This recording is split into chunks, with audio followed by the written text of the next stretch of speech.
Hey everybody, this week we're talking about 28 years later. And Elio. And this week, like always, we have movie news. We're gonna need a bigger boat.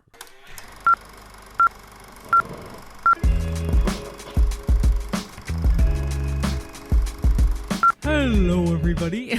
Hey everyone. And welcome to another episode of the A-List Admission. Welcome back. Did you like my mock of you? Was that me? Yeah, you literally started essentially saying hello everybody. You're like Tony the Tiger. Hello. They're Like great. Yeah, you I give do that not- you give that vibe of that. But You sound like the narwhal in Elf. bye buddy. Hope you find your dad. Yeah, that. Yeah. But yeah, welcome guys. If you're new to the podcast, I'm Ricardo or Ricky. Cheyenne. I'm Shy? Cheyenne or Shy. Yeah. Yeah. Welcome. Yeah, I have to every once in a while reintroduce guess so. ourselves. Because Yeah. we probably have more people that have joined us since the beginning. True. If you are new and you don't know who we are, or if this is the first episode, obviously welcome. We're happy to have you. But if you want to know more about us, check out the very first episode on the playlist on YouTube or on Spotify. Literally episode number 1. It'll give us a whole deep dive of who we are, why we're doing these podcasts, all that fun stuff. Yeah. But yeah, just to go into a little bit of more personal news for the week. Do you have anything to add this week? Only for tomorrow. I'm getting a new tattoo. Ooh, go for it. I'm not going to say what it is. I'm just getting. Why not? Because it's a surprise. I'm getting new tattoos tomorrow.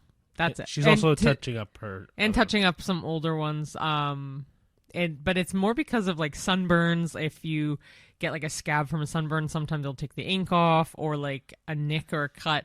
I'll like scratch it and it'll like leave a mark. So I just have to fix those up. It's Friday night currently, so Saturday I am going to get them done from our good friend and artist Tyler, who, as we mentioned a while back, created our lovely logo. So thank you, Tyler. Yeah, so a little pitch for Tyler. If you live in Ontario, he is Day Tripper Tattoo in Fenland Falls. But yeah, go check him out if you want some tattoo done. I mean, we will give you samples. I have tattoos on my arms. Cheyenne has now 36? 38, sorry. I can't remember them. I'll have more tomorrow. But anyway, yeah, that's it for me, really. How about you? So for me, the big thing this week was I had a cardio stress test today. So for those that don't know what that means is because of I've gone to go see a newer endocrinologist just to double check, like, because I have higher blood sugar and pre-diabetic and all that stuff. And so my endocrinologist said, hey, just because you are pre-diabetic, you should go to like a cardio clinic and just double check that everything is going okay, because usually if you're diabetic, that's the worry. And so, yeah, I did the stress test today, which is running on a treadmill and getting your heart rate up to a certain number. I think it was up above 175. So 170. For you, or is it the same for anyone? I think it's the same It must for be everyone. I thought it would be per body type, but No, because I think it's a number that they rate. Because there's I a don't coworker at work that told me that's the same thing. Dude, it doesn't matter. Anyway, the point is that I went to go run on a treadmill today. And yeah, so it starts off super easy. Like, you can walk on it. And I should also mention, I'm not like incredibly fit, obviously. oh, but shush. I'm not. You're my teddy bear, though. But I'm not fit. That was the I point. didn't say teddy bears are fit. You're still I my literally teddy said bear. obviously, and you're like, shut up. And I'm like, no, Because I'm literally not Don't fit. bash yourself. I'm not fit. Okay, I know that, but still. That's all I said. I know, anyway. Point is that I'm not fit. Like, Cheyenne is like the 5K runner here. But I've been trying to up my cardio and all that stuff more recently. But yeah, so the first level was super easy. It was just walking, and it was on a little incline, and then the incline goes higher and it goes faster after 3 minutes, and then it does it again in the next 3 minutes, and so on. How long is the whole thing? It took me 10 minutes.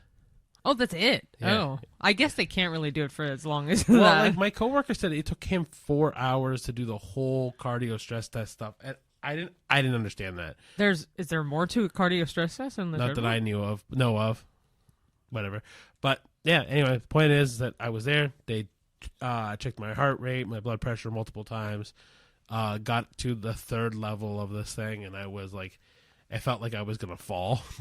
Because the next level, she's like, "Oh, we can go faster on a higher incline." And I'm like, if you do that, I'm going to fall. I'm also not coordinated. I should also say I'm super clumsy. Yeah. And so I was already stressed enough that it was on a treadmill, not a... like. Was it a normal treadmill? Like an everyday treadmill? Or was it... without the displays on top. Yeah. Like, was It's a it... treadmill. So it was like analog, not digital. There was no display. And No, I know, and but I'm not was there- pushing it along. Like, it's still, like, motorized and everything. So it's like battery, like plug it in kind of vibe. It's It a was digital thing on it, It was though? a treadmill, but with no readout in front of the treadmill. Okay. It was just Got a it. bar to hold on. Oh, okay. Yeah. But yeah, so I got to the third level, and like I said, I'm clumsy, and so I was really worried that if she went another level up, it wasn't that I was getting tired truly, it was more I just didn't want to fall. Yeah. And so I was like, no, this speed's fine. Like, if we go any more, I'm worried I'll fall. And I told her that. She's like, okay, no worries, we'll just stop here then. Yeah. Okay. Cool.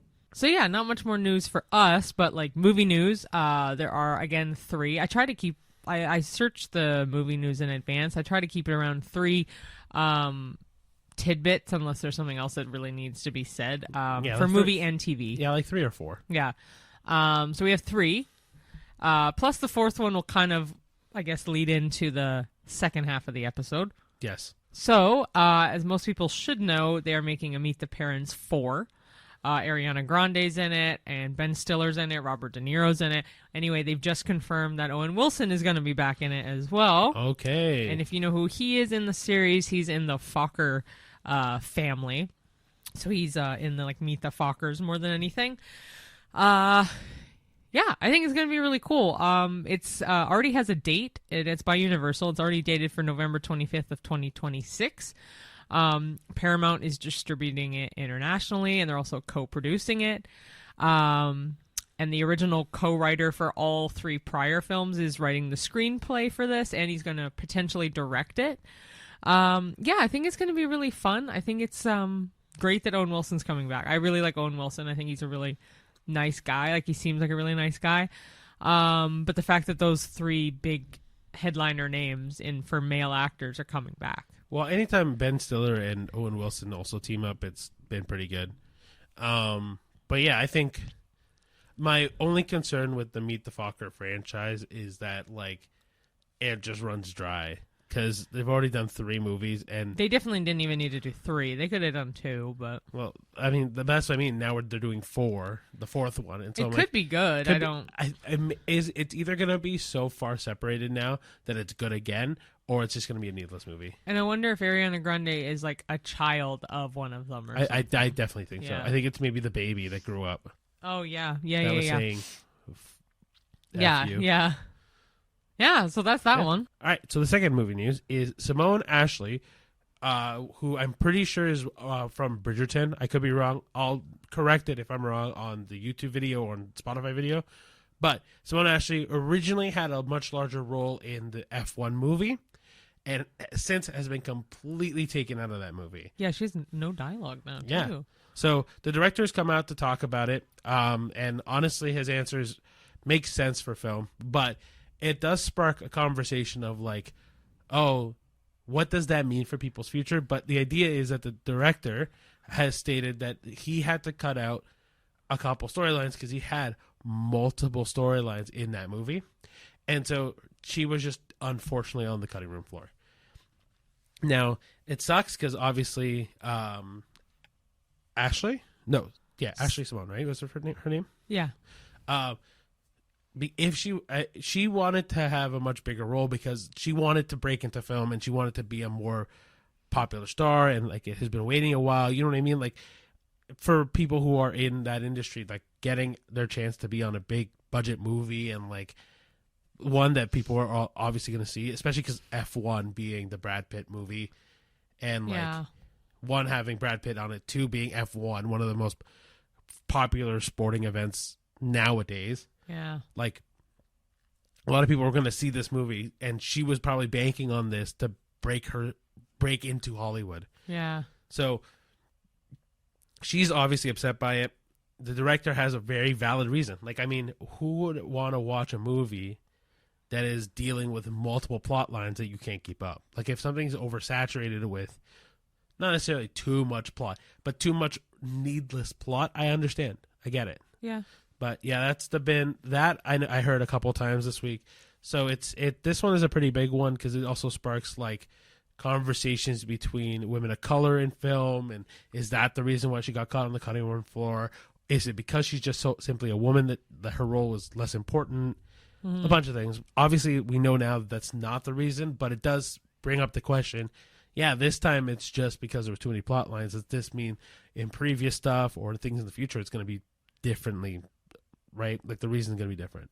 So something else that I forgot to mention, Cheyenne has the article in front of me, so I didn't obviously forget, but I forgot anyway, was that her character was in the works for a long time, and she was really grateful to be finally a part of a project, kind of like what I said earlier. But, yeah, like it got reduced, but she had been spent time to promoting this movie in Miami, and like, and she's been going around promoting this movie for on different screenings and stuff. But yeah, it completely got reduced to a seconds long cameo with no dialogue. That's so sad. It is. I mean, like, based on what I've heard too, it's like it is very short. Like, it's sadly short. Yeah, I think she only, like, again, I think it's like in the background of other characters that she shows up. She doesn't even have like a full on screen moment. But yeah, cool. So the next one, Ricky does not know about, and I just found this out, and I'm very excited. Blumhouse has bought the rights to Saw. They have bought the Saw stake from Twisted Pictures. So they're going to bring it back to James Wan, and Lionsgate is going to remain the owner and distributor. But yeah, they have drawn out some negotiations. They finally finalized it, and it's been a long negotiated deal anyway, to acquire part of the horror franchise Saw, again, from Twisted Pictures. Terms of the deal were obviously not disclosed, but Lionsgate, which also has an ownership stake, will continue to distribute the films, beginning with the original picture in 2004.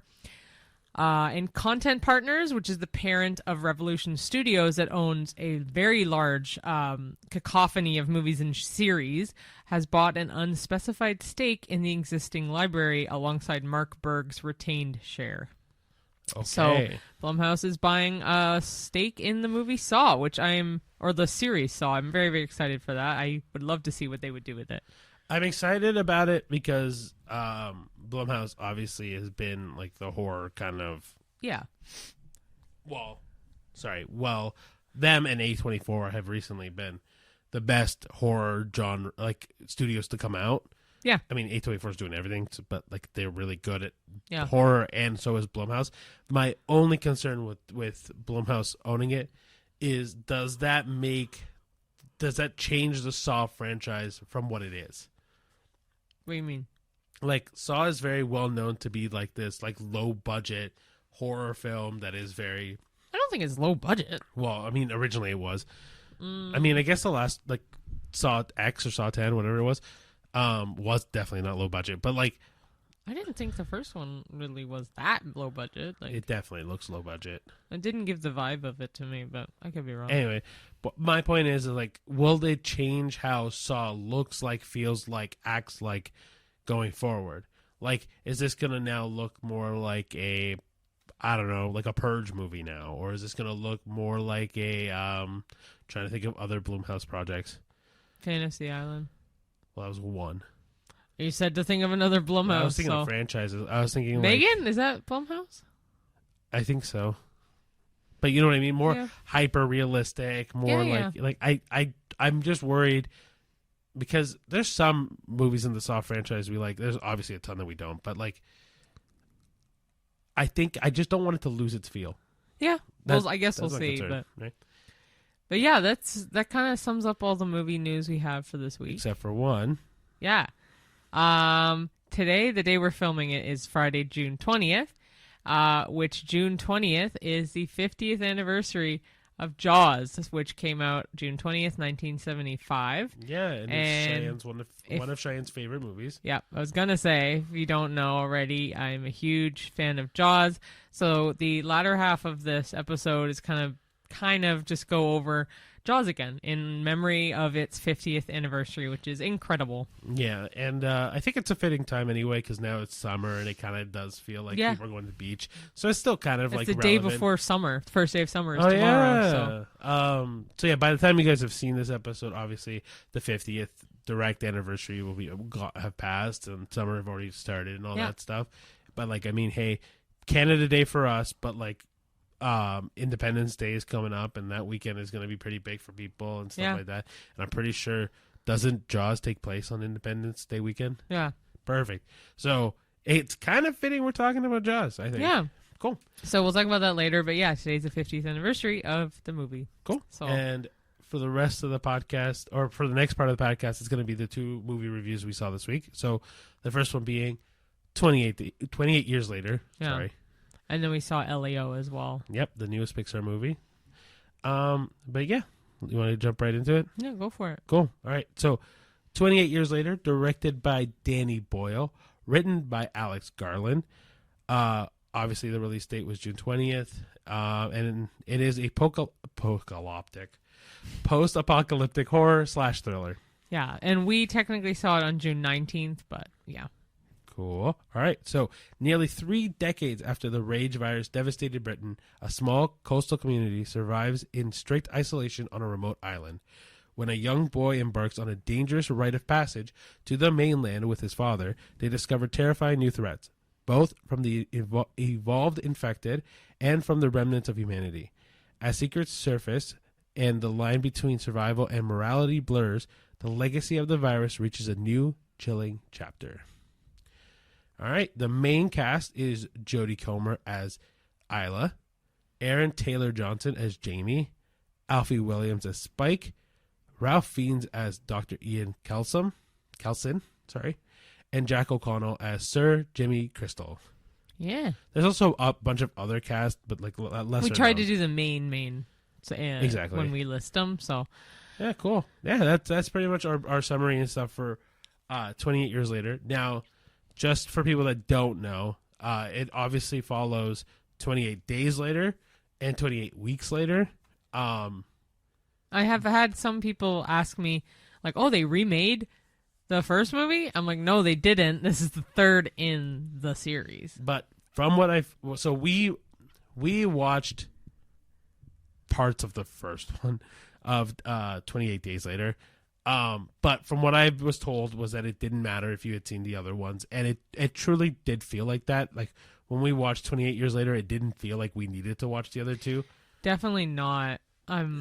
No, not at all. The only thing that we needed to know, and luckily because we watched like the first half of the first movie, was how the virus started, which was and even then just felt like a knockoff the Planet of the Apes for me. Okay, so let's go into our review then. What do you think about the movie? I liked it more than you did. I didn't think it was that bad. The latter half I liked, but I also hate zombie movies. I can't stand zombie movies, but Sinners was amazing. But they were like... The Sinners weren't zombies. No, but they vampires. Yeah, I know, but they gave me still the zombie aesthetic. But I know they're not zombies in it. Zombieland, I think, is the only one I'd let slide because that's just a funny one. I mean, Shaun of the Dead, I know, is well known for zombie. You haven't seen it though. That's fine. I want you to see it. I don't like zombie movies. Is my essence of the whole damn thing. But like, I also don't like anything related to zombies. So like, that's why I haven't watched The Walking Dead. Which I had asked you too if you could compare if this was better than Walking Dead. Or vice versa, but okay. So, what I told you was that The Walking Dead is good up until Negan shows up. After Negan's, so apparently it's Megan, not Negan. No, it's definitely Negan. Oh, whoever told you Megan, it lied to you. I'm so sorry. But no, Negan, or Jeffrey Dean Morgan. Okay. But after his character first comes up and like it bothers Rick and his group.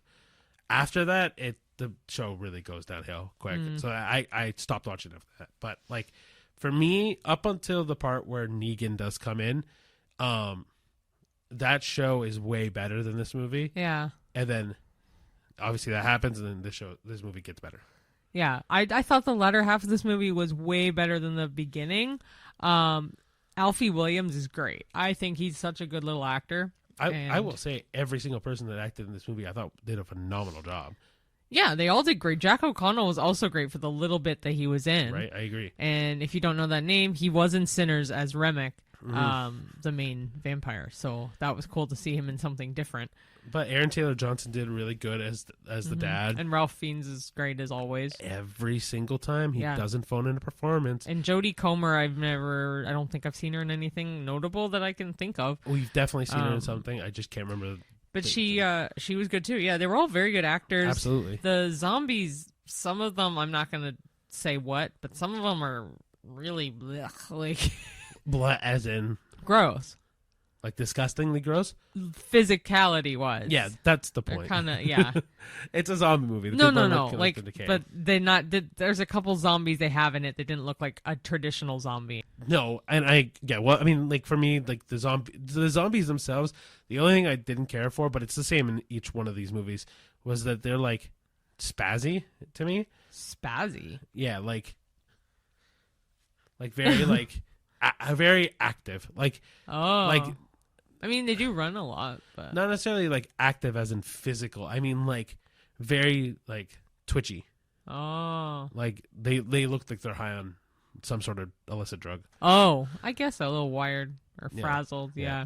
Do you have any more to say about the movie? No, I did think the latter half was a lot better. So, and the acting did make up for a good chunk of it for being a movie that I wouldn't really go to normally. So my review of this movie is that it's not great. Like, I think a lot of this movie can be explained away by a line or two or by a moment or two. Like, for me, the first half of this movie makes more sense plot-wise than the entire second half of that movie. Yeah. Because of one thing that happens near the end of the movie that ruins that whole second part. Oh. Mind you, we're not going to say anything because if I say it, it'll be a huge major spoiler. Yeah, like I said, no spoilers. We don't want to ruin anything for anybody. But for those who have seen the movie, like, it's something that Isla says in the second half of that movie that to me ruins the entire point of the second half of that movie. Pointless at that point. Yeah, and so... Yeah, you're right. The second half I liked better, but it still wasn't a great movie. I completely agree for, like entertainment-wise. Yeah, I completely agree. Yeah. But also, like, for me, it was certain inclusions of a different type of zombie that was annoying because it was only added to make the scenes more intense, but there's so many flaws in that type of zombie. Mm-hmm. Like...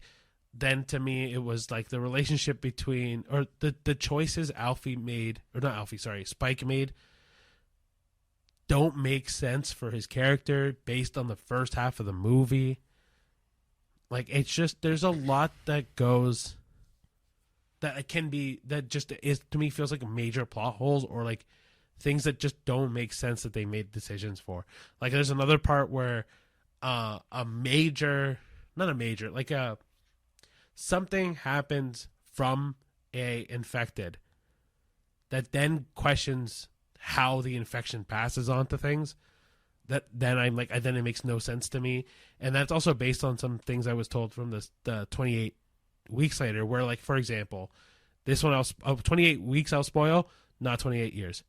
28 weeks apparently, like, you can get infected by a drop of blood in the eye. Mm-hmm. I don't know if that's 28 weeks, you said? Yes. Yeah, okay. So, but in this movie, it completely contradicts that. Yeah. 100%. There's a lot of contradictory things in this movie. So it's one of those things where, like, I understand, like, I'm not even going to base it on that contradiction because we haven't seen 28 weeks later, but everything else apart from that, it's like, there are parts of this movie that's really good. Like, the scenery is beautiful. The action shots were cool. The relationship between Isla and Spike, I think I really, really do like. But the movie, there's so many plot holes, dude. Yeah. So for me, I actually, before even going into my review, was gonna give it a 4.5. Mm-hmm. I'll give it a 4. I was gonna say I now dropped it to like a 3.54 because I'm gonna give it a 4. Well, I'll land on 4 with you, but like, yeah, man, this movie is one of those movies where if a bunch of friends of mine were like, "Hey, let's go see a movie. Want to go see 28 Weeks Later?" I'll go see it. Or do you want to see 28 Years Later? Sorry, yes, 28 years. Yeah, 28 years later.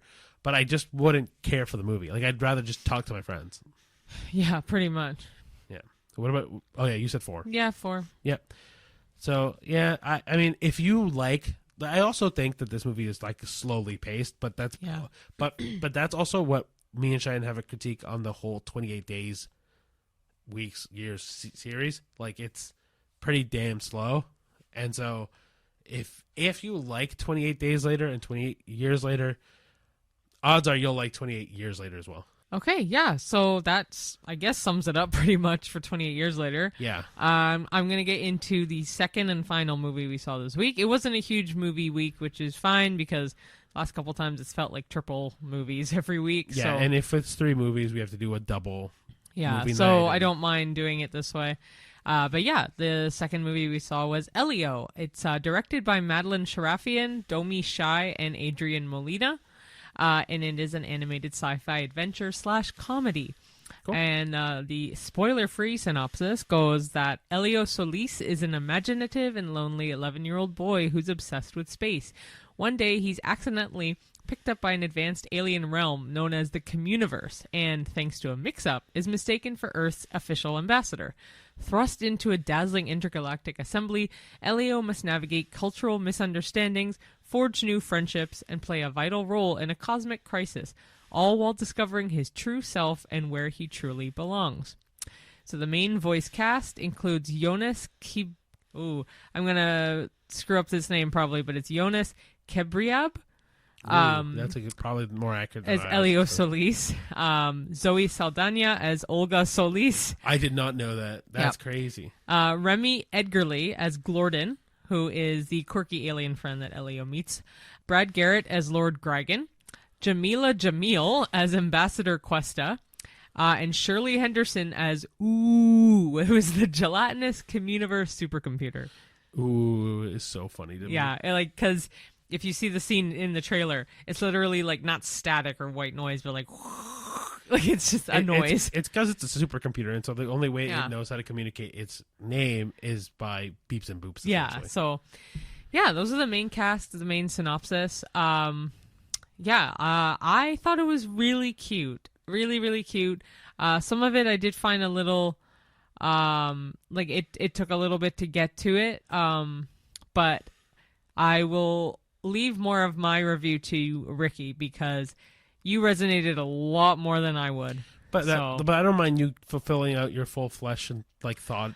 I don't have much. I would say stick around. There's a mid-credit scene and that ties to Elio, and then there is an end credit scene, like very end that is not related to Elio, but it is related to Disney Pixar.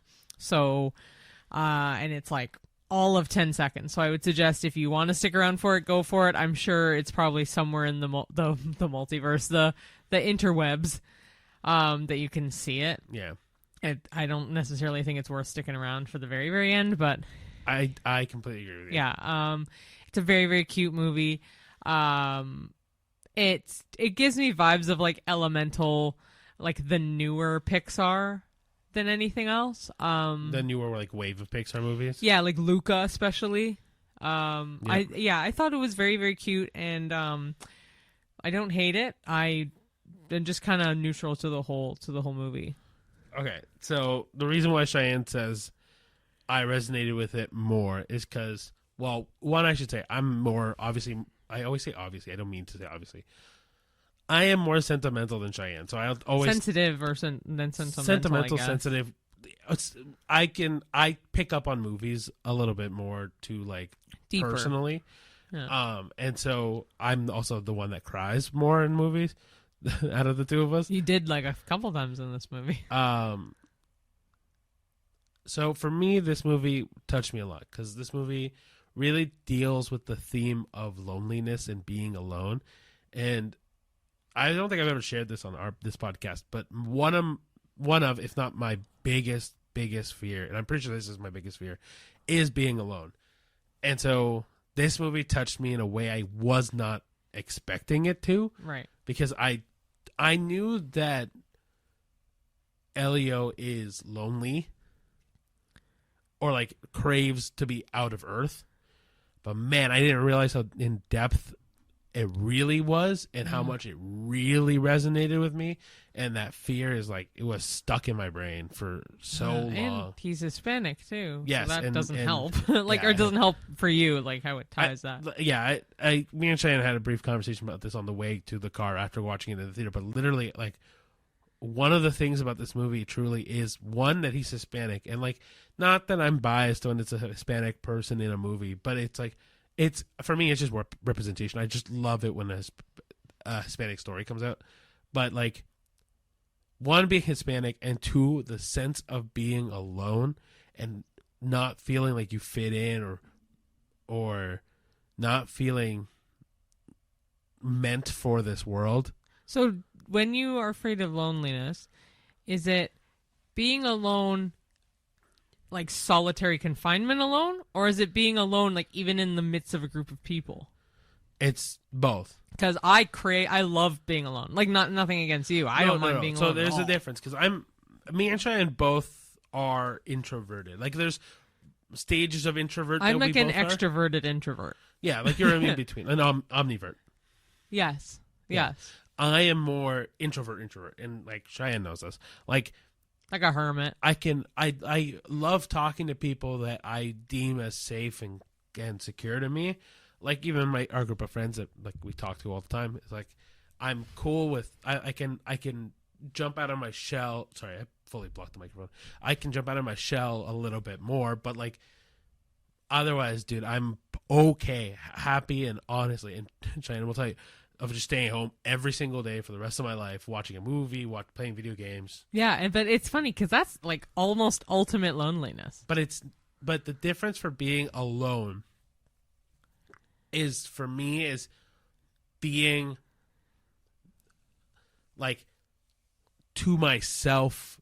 Like, there's no one I can lean on. Like solitary confinement? Like, not solitary confinement, because like when I was in university, I was depressed, but I was alone physically, but the physicality of it wasn't the part that that made me lonely. What made me lonely was there wasn't someone I trusted, relied on, or could really be with within a 5-mile radius of me, right? Like, even when I met you, at first I was still super lonely, because I was like, I didn't like, not that I didn't trust you implicitly, but like, that's fair if you didn't. Part of a relationship is building that, right? Yeah. And like, so at first it was nice that I had someone I can talk to regularly, and that was part of the reason why I think when we booked our first date, I was like, I don't want to wait, because I just wanted to be with somebody I really wanted to spend time with. Yeah. And then because I was dealing with so much loneliness. Yeah. And then obviously I love my parents, I really do, but there's also moments where like my parents don't make me feel super involved, right? And so like when I was in university, like, again, like I also like fully don't want to be a burden on anybody, and so the other part of that is like, oh yeah, my parents are also very sociable people, so they want to go out and do stuff, and I don't want to go out, but I also don't want to be left alone. So like, I will go out and expend my social battery because they want to do stuff, and I fully understand it. But, yeah, I'm glad that we're almost the same person, and that like we're not party people. We're not go out and drink or socialize till midnight hours. Like I would be content to stay at home and watch a movie at night. Like, I just recently went to a work event. We saw a baseball game, and like I left halfway through the game with a bunch of other coworkers. One, because it was a little bit later in the evening, not by much, but I knew by the time I'd get home, it'd be late enough where I wanted to be with Ricky, relaxing, watching our shows and having a snack, like just being at home in bed, relaxed. Yeah. Not up late, out partying or out and about. So like, the biggest thing that can separate me from my mind, or like, is being distracted by things. So like, when like every Saturday, me and Cheyenne have off, which is very nice because it's at least one day guaranteed every week that we have off together. Now, what we do on our days off is very different minded between the two of us. Cheyenne, when it's sunny out, wants to be outside. I outside. need the sun. And I fully understand that. I don't care if I'm outside. Like, for me, I will be happy, truly happy, if, like, on a day off, we just stay and watch movies all day, or we take turns playing video games, or, like, we've done this, especially beginning of a relationship a lot, with Cheyenne was a much more avid reader before, and so she would read all the time, and I'd be just playing video games all the time, but in the company of each other. So she would be reading, and I'll be playing my video games, and I was having, like, it was a great time. Yeah, right? Because then we could always, like, lean in, check on each other, whatever. Exactly. Yeah. Now, so, like, this movie leaned into my fear of being alone, and really touched me in areas where I know, like, if I was still dealing with that, this would have probably made me, like, ugly cry in the theater if I was in that mode. Like, if I wasn't. Truly, if I didn't feel as supported as I do now and watch this movie would have made me cry. Like, you teared up a cry. little bit. I did, but it's because I resonated with how Elio felt being alone. Yeah, the end. Obviously, the ending suffices. I mean, it's a thing, Pixar movie. It's not going to end poorly. But, no, but it's very cute. What would you rate it if you had to? Honestly, like, I'm on the 8 side. Wow. Okay, no, mine's like, I would say 6. Yeah. So the reason why I'm on the higher side of this is, one, obviously the loneliness aspect of it, but two, this to me felt like a movie that had a very clear message and had a beautiful way of telling it. Like, I know, I love Elemental, and I love I'm trying to remember what the other Inside Out 2 and all that stuff, but, like, nothing, like, for me this was very personal, and so if nothing touched me like this in a really long time, like, in terms of Pixar and, like, other movies like that are kids oriented. I was gonna say there's a few that have that. Like, like The Life of Chuck, what we talked about was, like, that's a different way of touching me that also spoke to me hard, right? Like, oh yeah, well, me too, obviously. Right. So, like, there are, or, like, even if we go to last week and we talk about Materialist, like, that was another thing that touched me in a way I wasn't expecting. Yeah. But I'm the reason why I'm giving this truly just a high point is, one, nostalgic because it's Pixar, and Pixar does a really good job at telling very original stories like this. But two, man, it being all about a loneliness and the feeling of not finding that place that you belong, or feeling a burden on other people, and all of this, like, residual shit from feeling loneliness, it really spoke to me. Yeah.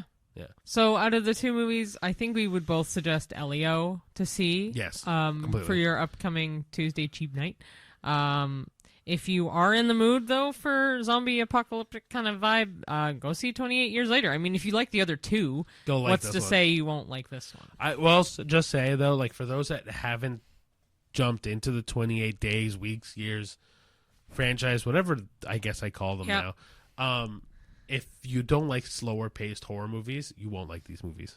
Yeah, I know it's horror, but it doesn't, like, it's not horror to me. Oh, it's definitely I know it is, but, like, just to me, it's not as much. Cool. All right. So now we get to the very fun part of the evening. Yeah. We go into the 50-year anniversary of Jaws. I know. Big congrats. It's so exciting. Like I said earlier, I'm a huge fan of Jaws. I have it tattooed on my arm. I think it's a brilliant movie, and I think it definitely paved the way for a lot of bad and good shark movies, like Sharknado or Deep Blue Sea. I think it cemented Steven Spielberg as a director as well, and, like, I mean, this was his first big directorial debut in a sense. That's what I mean, right? But then it also inspired. Literally what I just said. No, but, like, what's the major director I'm just thinking of? George Lucas. Yeah. And Star Wars, and taking that leap, right? Like, which, a fun little trivia bit. The shark noises, or some of the noises from Jaws, they actually did use for some of the space shuttle rocket noises and explosions in A New Hope. So kind of a cool connection. She told me this earlier, and I'm like, well, that's weird. Weird but fun. Cool. Yeah. All right. So let's go into a little bit of background on the movie. So again, directed by Steven Spielberg, written by Peter Benchley and Carl Gottlieb, and it is based on Peter Benchley's novel. It's technically a thriller horror adventure movie. It's about 2 hours and 4 minutes, roughly. And in 1975, when it came out, it was rated PG. I don't know what it would be now. But yeah, back then it would be PG. I'd say it'd be like PG-13 or 14A now. I'm on the PG-13 side. Yeah. If you have not seen it, I'll still give you a spoiler-free synopsis because I'm being nice. But in the quiet beach town of Amity Island, a series of mysterious deaths rattles the community just as tourist season kicks off. Like we said earlier, it's like 4th of July time. When evidence points to a deadly predator lurking beneath the surface, Police Chief Martin Brody teams up with a marine biologist and a grizzled shark hunter to uncover the truth. What follows is a suspenseful and nerve-wracking confrontation between man and nature. And again, the top 5 in the main cast are Roy Scheider, who is Chief Martin Brody. Richard Dreyfuss is Matt Hooper, who is an oceanographer. Robert Shaw is Quint, who is that hardened shark hunter with a haunted past. Lorraine Gary is Ellen Brody, who is Martin Brody's wife. And Murray Hamilton is Mayor Larry Vaughn, who is very worried about the economic impact of closing the beaches down for the 4th of July because of this unknown shark. The mayor. I know. So just as a brief thing right before Cheyenne really goes into this, if you have not seen Jaws, we are spoiling it. Letting you know right now. Yeah, it's like consider it like a fan flick. Well, I mean, it's one of the ultimate fan flicks for us. But like, it's 50 years old now. It's no excuse why you haven't seen it, really. But you can't say shit about that actually, because I only had just seen Jaws. Was it 3 years ago now? Well, we saw it in the theater, but about 3 years ago. So same with Forrest Gump. I hadn't seen it up until this year. Yeah, but it's not a 50-year-old movie. No, but I'm saying in general. Regardless, if you want to know more about Jaws, I would recommend watching the movie first and then joining back. Yeah, a lot of people don't like sharks because of Jaws, but a lot of people won't watch it because they don't want to be scared of sharks. But I would say, you know what, screw it, watch it. Another fun fact, the shark doesn't come into the movie until over an hour into the movie, which is a fun fact for sure. Interesting. Because it's a two-parter, I guess, in a sense. They were having a lot of mechanical issues. So quite a few episodes back, we did a bit about Jaws, and we did mention some fun facts here and there. One of them being that they had a lot of mechanical issues with the shark. So to kind of combat that, they don't introduce the shark until over an hour into the movie. And Steven Spielberg actually liked that more because it does add suspense, because you don't see the shark. So you keep hearing about the shark. Someone's dead. This happened. So, yeah, that's a kind of a cool thing. This was Steven Spielberg's breakout hit. He doesn't agree with this, but is wildly credited as being the modern summer blockbuster or inventing the vibe of that. It just so happened, it got released June 20th, so a summer movie came out, and it made over $100 million, so blockbuster. And it was the first movie to do it, right? So I mean, yeah, if anything, he redefined. If he doesn't like the word of inventing, he redefined the word blockbuster for sure. And, of course, it's made famous by John Williams' iconic score, which is only 2 notes. And it gives a very, very good suspenseful direction in terms of the musical score. I know, it's okay. Jaws became a cinematic milestone, inspiring countless thrillers and shark-themed media to this day. So Sharknado. Yeah.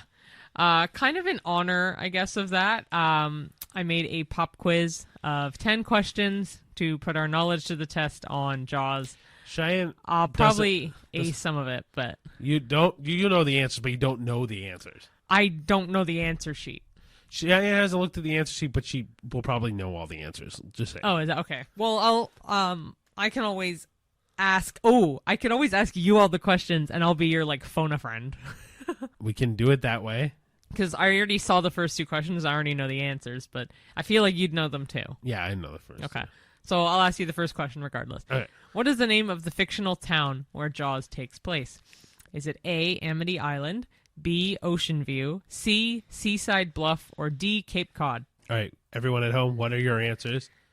And 3, 2, 1, it's Amity Island. Yeah, I said it earlier in the synopsis as well. Oh, cool. I wasn't paying attention. That's good. Thanks. Well, I know the movie. I also spoiled this one in the synopsis. If you want to read this one, go for it. Cool. What job does Matt Hooper have? A, lifeguard. B, fisherman. C, oceanographer. or D, Coast Guard officer? So, like I said, he is C, an oceanographer. Yay.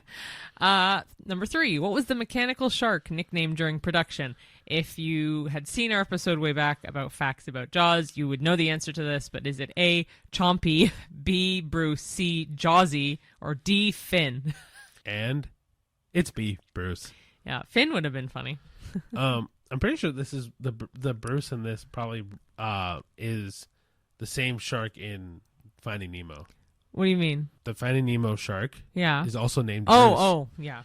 I was just saying it as a fun side. I don't actually 100% know. I think, he looks like, it is Bruce. I think so, right? Anyway. No, it is Bruce, yeah. No, I think it's the same. Like, the idea is that it's the same shark. Anyway, who says the famous line, "You're going to need a bigger boat"? Which was ad-libbed as well, fun fact. Didn't know that. Cool. So is it A, Quint, B, Hooper, C, Brody, or D, Vaughn? C, Brody. There you go. Do you know the answer? You answered the question. Yeah, but you didn't. Okay. I knew it was C. Oh, okay. Because I was going to say, okay, just in case. It was between C and A in my head, but I'm pretty sure it was C. These are pretty easy pop quiz questions, I will say. But for those who haven't seen Jaws, or for those who are following along, playing along at home, you get to test your knowledge with anybody else is watching with you. Yeah. Cool. Number 5, what type of shark is the main threat in the movie? Is it A, tiger shark, B, bull shark, C, great white shark, or D, mako shark? Well, the answer is a great white shark. Yeah. But I think, I could be wrong, I'll look it up later. Pretty sure tiger shark is the most aggressive out of all of these. Probably. Yeah. Cool. So, number 6, which real U.S. location was used for the filming of Amity Island? A, Nantucket, B, Cape May, C, Martha's Vineyard, or D, Block Island? It's C, Martha's Vineyard. There you go. Do you know the answer? I didn't. I knew it was B or C, but I wasn't. Here, you sure. can look. It's number 5 or 6. Yeah, you're right. Yeah, I know it is. Well, then you didn't have to look it up. That's fine. Go for it. What delayed filming the most during production? Was it A, actor injuries, B, rainstorm, C, mechanical shark failures, or D, script rewrites? I'm pretty sure it's the mechanical shark failures. It is. Yeah, Cheyenne kind of ruined that one right before the quiz started, but it's fine. What do you mean? Oh, no. Oh, yeah. Sorry. But you knew that anyway. Yeah, so. yeah. Anyway, so number 8. What was the name of Quint's boat? A, Orca, B, Neptune, C, Sea Queen, or D, Wave Rider? I'd be really upset if I didn't know my tattoo enough. I have the name of the boat, Orca, right on my arm. Ding, so ding, it is ding. A, Orca. Cool. Well, okay, who directed Jaws? A, George Lucas, B, Steven Spielberg, C, Francis Ford Coppola, or D, Martin Scorsese? Can I phone a friend? It is B. E.T.? Oh, whoa. Nice, eh? Yeah, I'm pretty happy with Steven that. Spielberg. Yeah. 10. What was Jaws the first film to achieve? A, the first PG-13 rating. B, first horror Oscar winner. C, first to be filmed entirely at sea. Or D, the first summer blockbuster. Well, I know they filmed some on location, yes, but like in On the land. some of the water scenes were in like the studio pool or whatever. Sure. I think. Anyway, it was the first summer blockbuster. It also did not win Best Picture. It did win 3 Oscars, I believe, but it was not for Best Picture. It probably should have been the first PG-13 rating, but No, it's but it not. was first summer blockbuster. And there you go. Yeah. So there are the easiest trivia for Jaws. Apparently, yeah. But so they have made a bunch more in the Jaws series. Steven Spielberg only directed the first one. He did not direct the 2 and 3, and then of course there's 3D. Yeah, there's a good variety. But yeah, variety is the spice of life. But for shark movies, if you like ones like The Meg, that's an option. Again, Deep Blue Sea is a great movie. Sharknado, if you want something that's really bad, like the whole trilogy is so shitty, but it is so good entertaining because to it's watch. so shitty. Yeah, one of the worst movie series I've ever seen.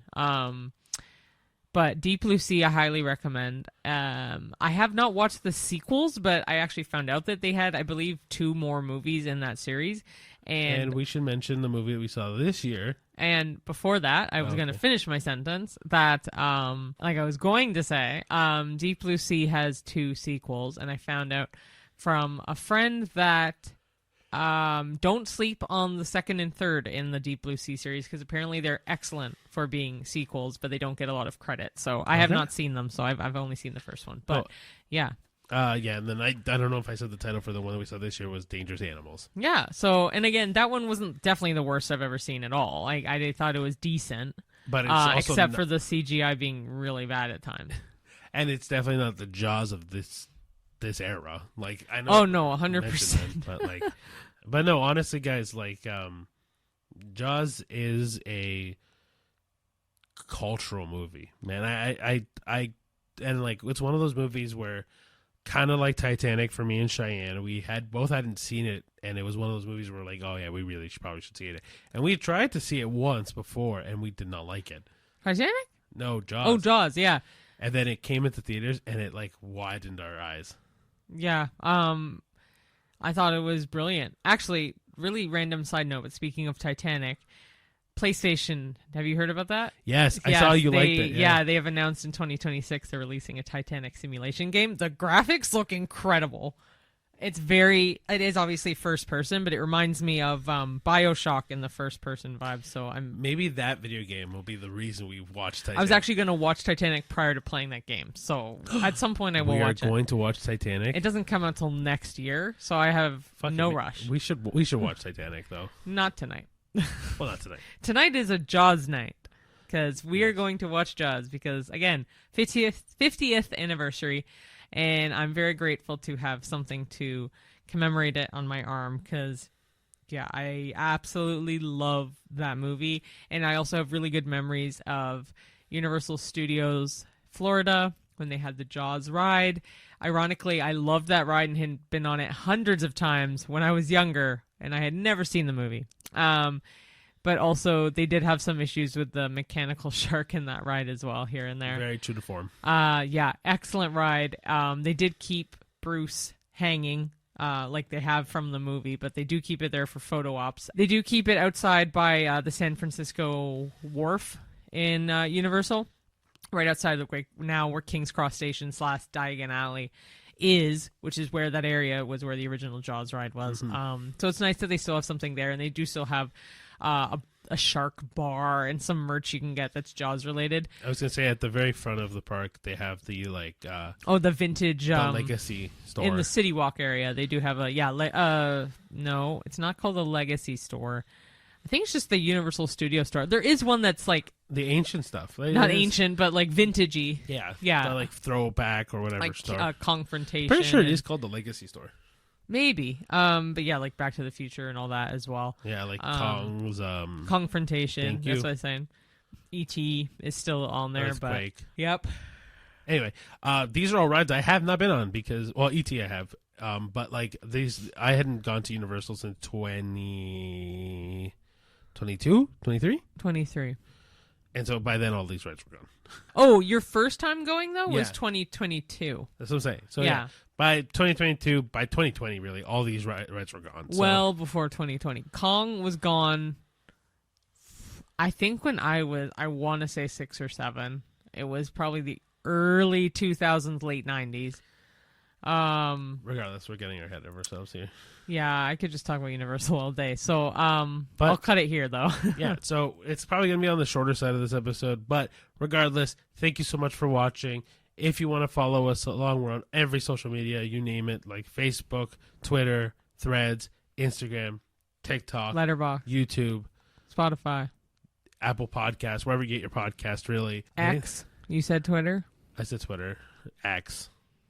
But yeah, guys, so if you want to follow us on any of that, or if you like our short form content, TikTok, YouTube, Instagram are kind of where you're going to go to get those. I know I've been saying it for weeks. I will get on Twitter eventually and add all the reels and all that stuff that we've done before.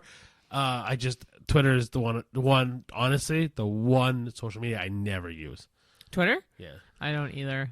My mom's obsessed with Twitter. Yeah, fair. But like, anyway, I will eventually get Twitter under control and we'll get going on it. But thank you so much for listening, everybody. Please leave us a 5-star review or any star review. Just leave us a review. Let us know what you think about it. Please share it with all your friends, family, enemies, and coworkers.